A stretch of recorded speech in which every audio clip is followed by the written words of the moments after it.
Hello students, welcome to the lecture on market structure and pricing, and after this lecture we will be able to learn the following objectives. Explain the market and criteria for market classification, understand the various forms of market, define the concept of perfect competition, and discuss on price discrimination. Let us start with few important definitions. Market is any area over which buyers and sellers are in close touch with one another, either directly or through dealers, that the price obtainable in one part of the market affects the prices paid in other parts.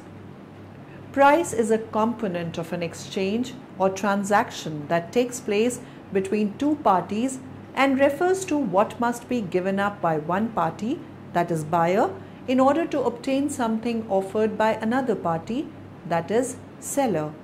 In fact, price means different things to different participants in an exchange. Buyer's view: for those making a purchase, such as final customers, price refers to what must be given up to obtain benefits. In most cases, what is given up is financial consideration, example money, in exchange for acquiring access to a good or service. Seller's view: to sellers in a transaction, price reflects the revenue generated for each product sold and thus is an important factor in determining profit. For marketing organizations, price also serves as a marketing tool and is a key element in marketing promotions. By cost structure, we mean the size, scale, the ratio of capital to labor, etc. Then these is also factors in the price and output decisions, but they can be long run, not short run decisions. Market and criteria for market classification. In this section, I will tell you how different markets are classified. The classification of markets is a key input in the process of index construction, as it drives the composition of the investment opportunity sets to be represented. The approach used by MSCI, Morgan Stanley Capital International, aims to reflect the views and practices of the international investment community by striking a balance between a country's economic development and the accessibility of its market while preserving index stability. The MSCI market classification framework consists of following three criteria: economic development, size, and liquidity, as well as market accessibility. The economic development criterion is only used in determining the classification of developed markets, while that distinction is not relevant between emerging and frontier markets, given the very wide variety of development levels within each of these two universes.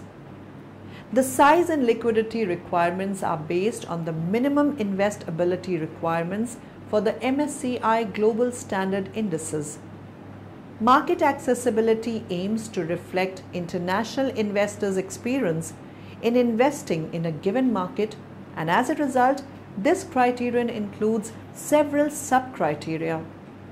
These criteria are generally based on qualitative measures that are reviewed for all markets at least once a year during the MSCI Global Market Accessibility Review. Various forms of market. Now I will introduce you to various types of markets. Markets are traditionally classified into four basic types. Perfect competition is characterized by a large number of buyers and sellers of an essentially identical product. Each member of the market, whether buyer or seller, is so small in relation to the total industry volume that is unable to influence the price of the product. Individual buyers and sellers are essentially price takers. At the ruling price, a firm can sell any quantity. Since there is free entry and free exit, no firm can earn excessive profits in the long run. What do you remember about perfect competition? I mean, how would you recognize a perfectly competitive industry if you ran across one? In perfect competition, 1. There are a large number of sellers. There are a large number of buyers too, but we won't be worrying about that just now. no individual is large enough to affect the market. 2. The product is homogeneous or identical or non-differentiated. For example, milk. When you go to buy 2% milk at the supermarket, what brand do you buy? If you're like me, you buy whatever's on sale. I have no brand loyalty whatsoever because milk is milk. 3. There's perfect information. It's actually not enough for products to be identical. Everyone has to know that the products are identical. Otherwise, we could be fooled by things like pretty packaging or celebrity endorsements. In a perfectly competitive industry, firm versus firm advertising is useless. All you'd be doing is driving up your own costs, and then customers would just buy from a cheaper competitor. However, you may see industry-wide advertising like the Got Milk campaign, pork, the other white meat, or beef, it's what's for dinner. These kind of campaigns raise demand for each firm's product across the industry. 4. Easy entry and exit. Because firms can enter and exit the industry at will, long-term profits will be effective, but we'll get to that in just a bit. For the individual firm owner, the combined effect of these characteristics is that he or she has no power to control price and will earn zero economic profit in the long run. Let me ask you this. If the individual firm cannot set the price, then where does the price come from? Think back to our market activity earlier in the semester. In a market with lots of buyers and sellers, the price is determined collectively by the market supply and market demand. This, then, is the prevailing price for each firm. What happens if the firm doesn't like this price? If it tries to charge more than P-star, all of the customers will go someplace else, so the firm would be forced back down to P-star. If it tries to charge less than P-star, then all customers in the industry will come to this firm. Sounds good, right? Wrong. This firm cannot accommodate the entire industry demand. Costs would skyrocket. The firm would be forced back up to P-star to get rid of some of the customers. All of this means that the firm is a price taker, forced to accept P-star, the market-determined equilibrium price. Note that this also means, because the firm charges P-star regardless of the quantity demanded, that P-star represents the firm's demand as well. Remember that perfectly elastic demand curve from earlier this semester, where consumers are so hypersensitive to price that price is all that matters? Well, that's this market structure. Okay, so you're a producer in a perfectly competitive market, and you have no control over the price that you can charge. Is there anything you do have control over that you can make decisions about? A perfectly competitive firm may not be able to choose its price, but it can choose how much output to produce. Monopoly. In this situation, there is just one producer of a product. The firm has substantial control over the price. Further, if product is differentiated and if there are no threats of new firms entering the same business, a monopoly firm can manage to earn excessive profits over a long period. Monopolistic competition. It implies a market structure with a large number of firms selling differentiated products. The differentiation may be real or is perceived so by the customers. Two brands of milk may just be identical, but perceived by customers as different on some fancy dimension like freshness. Firms in such a market structure have some control over price. By and large, they are unable to earn excessive profits in the long run. Since the whole structure operates on perceived product differentiation, entry of new firms cannot be prevented. Hence, normal profits can be earned only in the short run. Oligopoly. Oligopoly is a market structure in which a small number of firms account for the whole industry's output. The product may or may not be differentiated. For example, only 5 or 6 firms in India constitute 100% of the integrated steel industry's output. Characteristics of market structure. To understand the markets in a better way, we must know the characteristics of market structure, which are effect on buyer. We have already referred to the case where there is only one buyer. Such situation is defined as monopoly. For example, There are just 6 firms in India manufacturing railway wagons, all of which supply to just one buyer, the railway's production. Characteristics: minimum efficient scale of production in relation to the overall industry output and market requirement sometimes play a major role in shaping the market structure. Example: why there are no more than say 5 or 10 integrated steel plants even in an advanced country like the USA can be partly explained by this factor. Since the minimum economic size of such a steel plant is a few million tons, the entire world steel industry can have no more than JAO efficient and profitable firms. Thus, every country only has a handful of steel plants. Product characteristics. It can be explained with the help of an example. Suppose there is a CCTV producing firm and there is a detergent producing firm. In case of CTV, there are no close substitutes, whereas there are many substitutes to a detergent powder: bar soaps, chips, cakes. Therefore, one notices more violent competition in the detergent market than in the CTV market. Perfect competition. We now move on to study the economics of different market structures. We start our analysis of market structures by looking at perfect competition. Features of perfect competition: large number. In perfect competition, there must be large number of buyers and sellers. Each buyer buys a small quantity of the total amount. Each seller is so large that no single buyer or seller can influence the price and affect the market. According to Satosky, buyers and sellers are price takers in the purely competitive market. Each seller or firm sells its products at the price determined by the market. Similarly, each buyer buys the commodity at the price determined by the market. Homogeneous product. Under perfect competition, the product offered for sale by the entire seller must be identical in every respect. The goods offered for sale are perfect substitutes of one another. Buyers have no special preference for the product of a particular seller. No seller can raise the price above the prevailing price or lower the price below the prevailing price.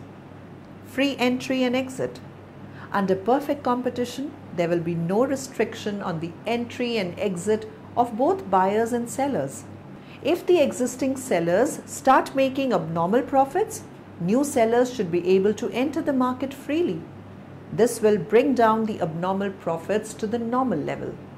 Similarly, when losses will occur, existing sellers may leave the market. However, such free entry or free exit is possible only in the long run, but not in the short run. Perfect knowledge. Perfect competition implies perfect knowledge on the part of buyers and sellers regarding the market conditions. As results, no buyer will be prepared to pay a price higher than the prevailing price. Sellers will not charge a price higher or lower than the prevailing price. In this market, advertisement has no scope. Perfect mobility of factors of production. The second perfection mobility of factors of production from one use to another use.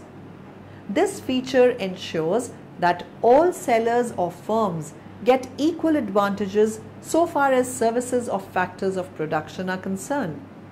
This is essential to enable the firms and industry to achieve equilibrium. Absence of transport cost. Under perfect competition, transport cost does not exist. Since commodities have the same price, it logically follows that there will be no transport cost. No attachment.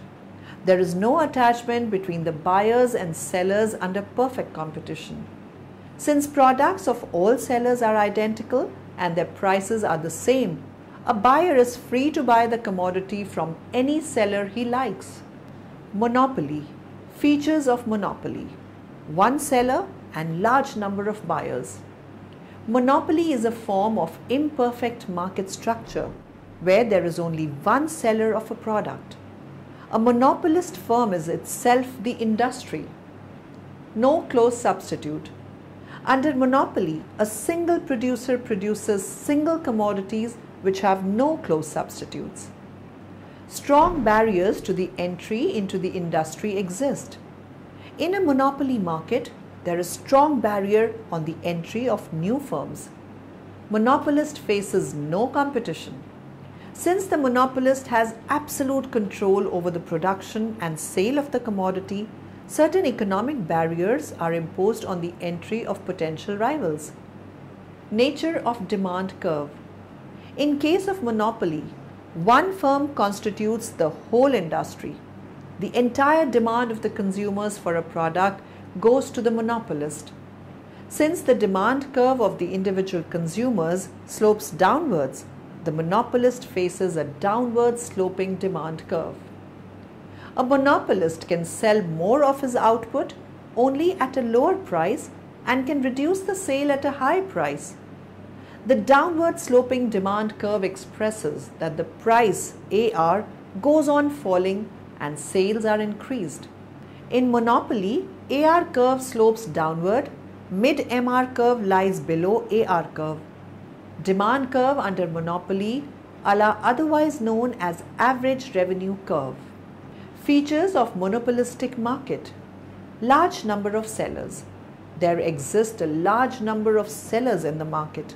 Since their number is large, no one has the control over the supply of the product in the market. So, single firm cannot influence price or output in the market. Any action on the part of it by way of increasing or decreasing outputs will have no effects on other firms. The price and output policies of each seller are independent. Demand curve of firms under this market slope downwards, showing that they can sell more by reducing price. Product differentiation. It is the most important feature of this market. Each firm sells differentiated product which are close substitutes to one another. The product of one firm is different from that of the other. So each firm has an absolute monopoly in the production and sale of that differentiated product. The firm brings about product differentiation in a number of ways, like changing the quality of the product, by offering supplementary and other services, by changing the location of the firm, by introducing sales promotion methods, etc. Large number of buyers. There are large number of buyers in the market. Each buyer prefers to buy a specific brand of product. So in order to attract more and more consumers towards his product, the seller introduces the product according to the taste and preferences. Freedom of entry and exit. There is complete freedom for the firms for entry and exit. Since each firm is small in size and is producing close substitutes, any new firm can leave or enter into the industry or groups in the long run. Each new firm produces differentiated product under their brand name. Thus, freedom of entry and exit of firms increases competition. Absence of interdependence of firms. Under this market, since there are large number of firms, their share in the market sale is negligible. Selling differentiated product, each firm has limited monopoly power in fixing price of their output. Thus, firms under this market have independent policies regarding price and output. Thus, the firms are independent and not interdependent. Selling cost. It is a unique feature of this market. Selling costs are the costs incurred for sales promotion. Since products are differentiated and change from time to time, advertising and other forms of sale promotion have become an integral part of marketing of goods. Competition among sellers. Under this, market competition among the sellers take place in two different ways. They are price competition. Firms compete with each other on price issue. Each firm fixes the price arbitrarily, mostly lowering the price of the product to take advantage of higher sales. Non-price competition. To capture the market, the firms compete with one another in this way also, that is, by adopting product differentiation or through a selling cost. Existence of groups. Each firm produces similar but not identical goods. Each firm is an industry itself. A group is a cluster of firms producing very closely related but differentiated products.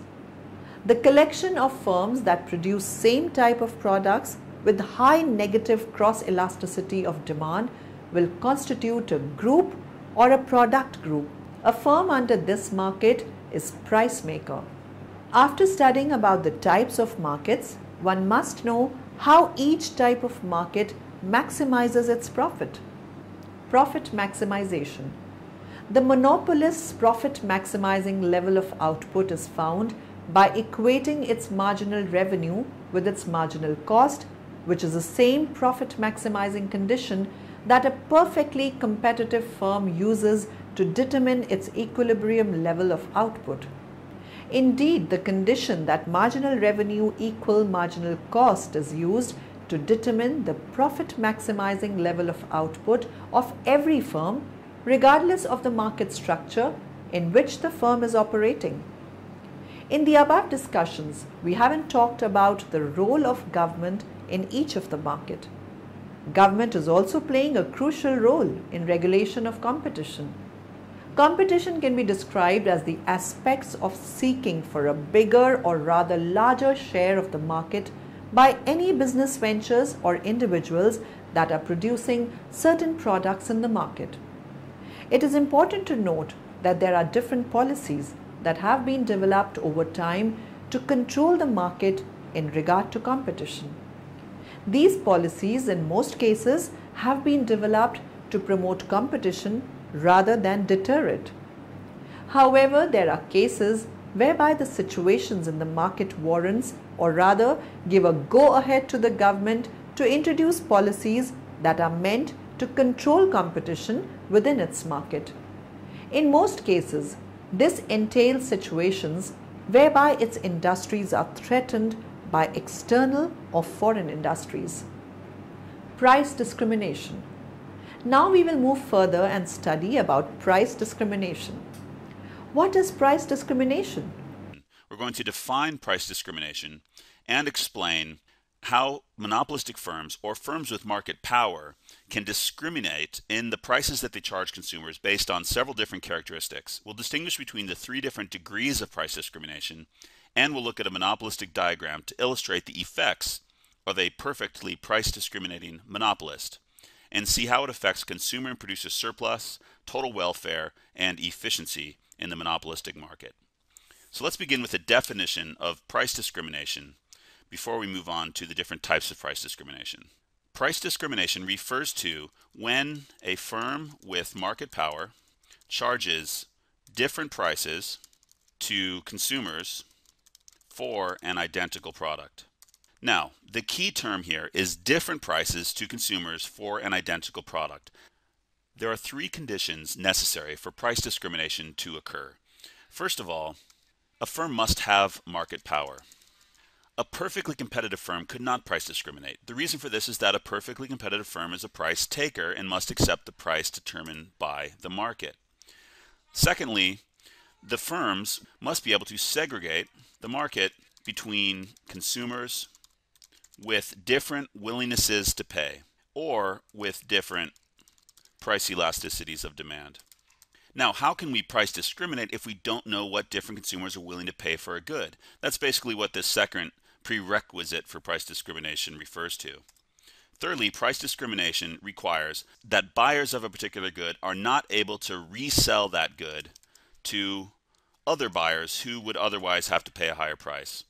A classic example of this that I like to give is when a person books an airline ticket at a lower rate than somebody else booked that ticket for on the same flight. Of course, airlines prevent resale by requiring you to hold a passport that has the same name as the ticket that you carry to the gate. If you could resell a ticket that you bought at a lower price, this would prevent the airline from being able to charge different prices to different consumers. So these are the 3 conditions necessary for price discrimination to occur. If a firm has market power, is able to segregate the market based on the different willingnesses to pay among consumers and the different price elasticities of demand among consumers, and if resale is not possible from a consumer who paid a lower price to a consumer who might otherwise pay a higher price, then a firm may be able to price discriminate. Next, we're going to distinguish between the three different degrees of price discrimination that may occur. First, let's start with third-degree price discrimination, and then we'll work our way up to first-degree price discrimination, which is what we're going to examine graphically. Third-degree price discrimination occurs between consumer groups. An example of this is a movie theater that charges different prices to people of different age groups. So, for example, age groups may be a way that firms discriminate in the prices that they charge. Another way that firms may discriminate is time of purchase. A classic example of this is airlines that charge higher fares to consumers who book their tickets at the last minute than to those consumers who book their tickets weeks or months in advance. Second degree price discrimination occurs when firms discriminate the prices that they charge based on quantity. For example, bulk buying is a form of price discrimination in which buyers who order large quantities of a particular good will pay lower prices than buyers who order smaller quantities of those goods. Another example is deals such as 2 for 1 deals in which you buy 2, get 1 free. This is another example of price discrimination based on quantity. Generally, the more you buy, the less you pay per unit.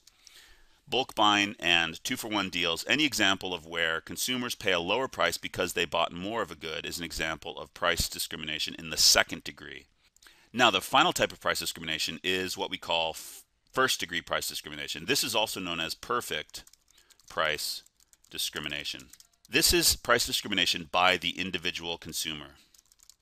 If a firm can somehow determine exactly what each consumer is willing and able to pay for a good, then the firm would like to charge each consumer exactly what he or she is willing to pay. In this way, a firm can extract all the consumer surplus from consumers, and each consumer will pay exactly what he's willing to pay, meaning that the firm charges different prices to each consumer based on his or her demand. This is why it's called perfect price discrimination. This is the most desirable form of price discrimination from the monopolist standpoint. If a firm could somehow determine exactly what each consumer is willing to pay and charge each consumer exactly that price, then understandably, the firm would earn the highest level of revenues possible, and the firm's profits would be maximized, even though total consumer surplus would be reduced in the market. Price discrimination or yield management occurs when a firm charges a different price to different groups of consumers for an identical good or service for reasons not associated with costs.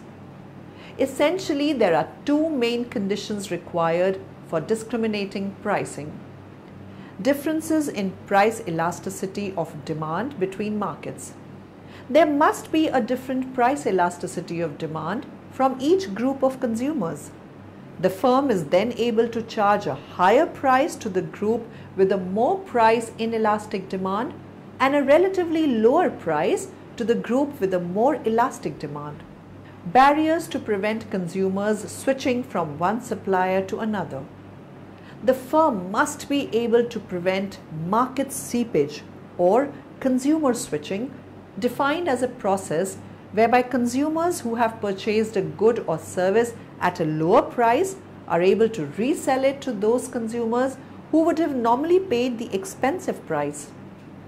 Perfect price discrimination. Charging whatever the market will bear. Sometimes known as optimal pricing, with perfect price discrimination, the firm separates the whole market into each individual consumer and charges them the price they are willing and able to pay. If successful, the firm can extract all consumer surpluses that lie beneath the demand curve and turn it into extra producer revenue or producer surplus. If the monopolist is able to perfectly segment the market, then the average revenue curve effectively becomes the marginal revenue curve for the firm. The monopolist will continue to see extra units as long as the extra revenue exceeds the marginal cost of production. The reality is that although optimal pricing can and does take place in the real world, most suppliers and consumers prefer to work with price lists and price menus from which trade can take place rather than having to negotiate a price for each unit of a product bought and sold. Summary.